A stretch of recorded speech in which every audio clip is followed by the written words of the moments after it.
Telephone की घंटी बजी। लीलावती ने फ़ोन उठाया। हेलो हेलो, आवाज़ नहीं आ रही, कौन है? फ़ोन कट गया। जैसे ही रखा फिर से फ़ोन बजने लगा। लीलावती ने फिर फ़ोन उठाया। हेलो हेलो, कौन बोल रहा है? मैं बोल रही हूँ। अच्छा ये बता, तू लीलावती बोल रही है क्या? उधर से आवाज़ आई। मैं ही बोल रही हूँ, तुम कौन? मैं तेरी नए गांव वाली जिज्जी बोल रही हूँ। अच्छा जिज्जी, राम राम। राम राम, जिज्जी ने भी उत्तर दिया। और जिज्जी, घर सब ठीक है? हाँ सब ठीक है। और आज फ़ोन कैसे कर लिया? तुम तो हमारे घर ब्याह में भी नहीं आई। सबने बहुत याद करा तुम्हें। हाँ मैं ना आ सकी, यो बात तो मैं तुझसे मिलकर ही बताऊंगी। और बता, बहू घर ही है ना? मैं सोच रही थी आज तेरे घर आने की, तुझसे मिल भी लूँगी और बहू की मुँह दिखाई भी कर दूँगी। गुड्डू बोला, माँ फ़ोन करके जाना, आजकल कुछ पता ना रहता, कोई घर रहता है या कोई बाहर चला गया, इसीलिए फ़ोन करा। ठीक है जिज्जी, तुम आ जाओ, हम सब घर पर ही हैं। और फ़ोन रख दिया।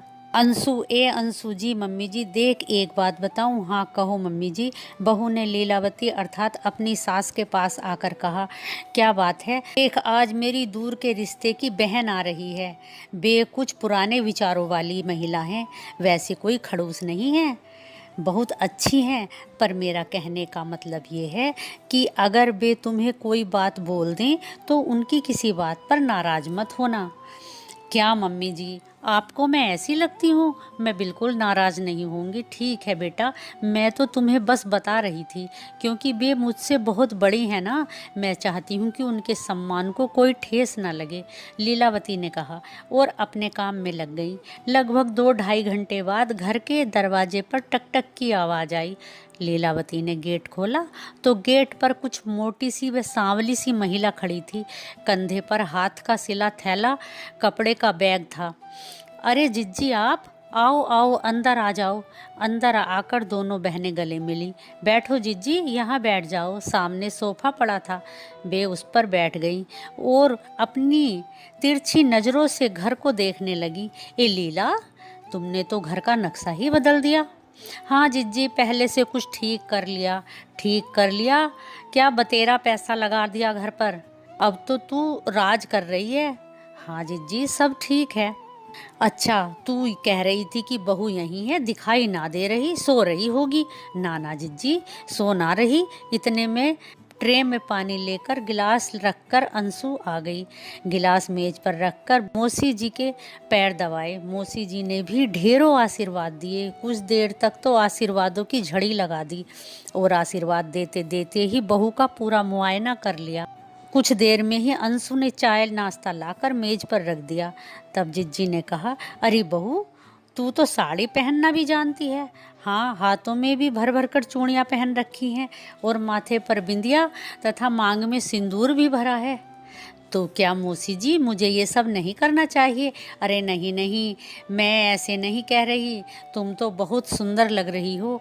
ठीक है मौसी जी, आप दोनों बहनें बातें करिए, मैं खाना तैयार करती हूँ, कहकर अंशु अंदर चली गई। तब जिज्जी ने कहा, ए लीला, मैंने तो सुना था ये बहू जींस पहनती है और बहुत घूमती है, बहुत फैशन वाली है, खूब तेज़ तर्रार है और परिवार में ना खपने की। लीलावती हंसी और बोली, आपसे किसने कहा जिज्जी? अरे हमारी लाली की ननंद इसकी चाची है, वो ही बता रही थी कि तुम्हारी रिश्तेदारी में जो ब्याह हो रहा है वो लड़की बड़ी तेज है। तो अब मैं समझी जिज्जी, इसीलिए ही तुम्हें इसे देखने की उत्सुकता बढ़ी होगी। अच्छा ये बताओ, तुम्हें कैसी लगी मेरी बहू? ये मुझे तो बहुत अच्छी लगी। कितने सलीके से रहती है और सुना है बहुत पढ़ी लिखी है। इन सब का मुंह मैं बंद करूंगी अब जाए के। ये बातें चल ही रही थी कि अंशु ने खाना लगा दिया। मौसी जी, मम्मी जी, खाना खा लो। अरे बड़ी जल्दी खाना तैयार कर दिया। तेरी बहू तो बहुत होशियार है लीला, नहीं तो मैं तो अपने पड़ोस में देखती हूँ, बहुओं का सिर का दर्द ही ना निकलता। अरे पड़ोस में ही क्यों, मेरी खुद की बहू भी तो ऐसी ही है, 3 बालकों की माँ हो गई पर काम करने की मेरी ही आस तकती है।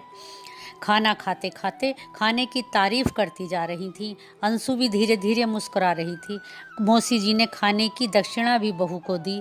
इतनी सुंदर और होशियार बहू पाकर लीला तू तो धन्य हो गई। जिज्जी मन ही मन सोच रही थी। अच्छा लीला अब मैं जाऊंगी ना। जिज्जी कल चली जाइयो। हाँ मौसी जी 2-4 दिन मेरे पास रहो ना। बेटा आज ही मुझे जाना है। भैंस किसी को दूध ना देने की, खरसा का दूध है, मोल को भी ना मिलने का। ठीक है जिज्जी, तो मैं ना तुम्हें रोकने की ना, पर जब भैंस दूध ना दे तब आ जाइयो। हाँ आ जाऊंगी। अंशु ला विदाई की ला जिज्जी की। हाँ मम्मी जी अभी लाई। और उसने एक थैले में अच्छी सी साड़ी, कपड़े और पैसे रखे तथा बर्तन भी रखे। लो मम्मी जी ला, ये लो जिज्जी, ये आपकी विदाई की, और ये बर्तन भी इसके दहेज के हैं, आपका भी तो हक है। और हाँ साड़ी तैयार कर लियो, पहनने लायक है, कभी किसी को दे दो। नाना किसी को ना देने की। और जाने लगी। जाते जाते उनका मन भावुक हो गया और वो अपनी बहन के गले लग गई। गले लगते हुए बोली लीला, मैंने जैसे बहू के बारे में बहुत सी बातें सुनी थी और उन पर विश्वास कर लिया था, अब मेरी आंख खुल गई हैं। कभी भी किसी की सुनी सुनाई बातों पर विश्वास नहीं करना चाहिए, अपना ही नुकसान होता है। तुम कभी किसी की बातों में मत आना। अपने घर को प्यार और विश्वास के धागे से हमेशा बांध कर रखना।